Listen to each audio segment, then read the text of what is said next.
Now, due to possibly cannulation, intubation, or any kind of movement issues caused early on in life, these buds get turned around and get put into different positions.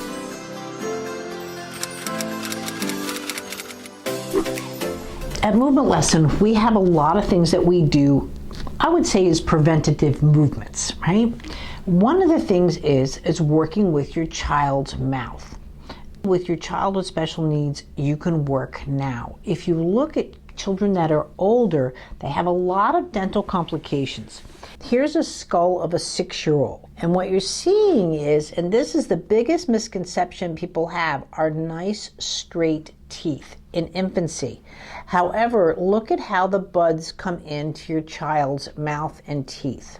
Now, due to possibly cannulation, intubation, or any kind of movement issues caused early on in life, these buds get turned around and get put into different positions. It could also happen as a drug interaction. A lot of seizure medication makes it very difficult for these new teeth to interrupt, and therefore when the new teeth come in, they're at all different angles.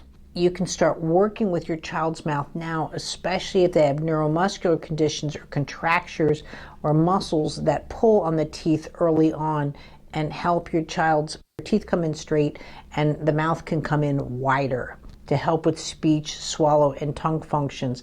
And you can see that more in our course, but I'm going to have a little how-to video on some of these ideas that you want to work on with Movement Lesson. You can do these movements with any child of any age, including a child that is 95 years old.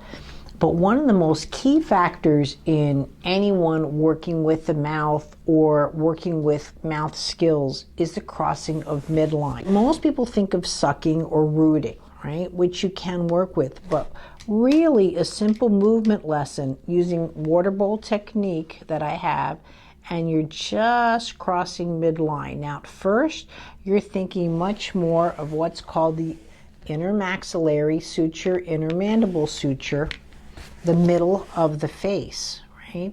But in technicality, you really want every tooth to cross midline.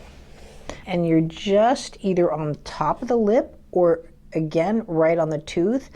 Don't get bitten. And you're going to just look to create a midline crossing.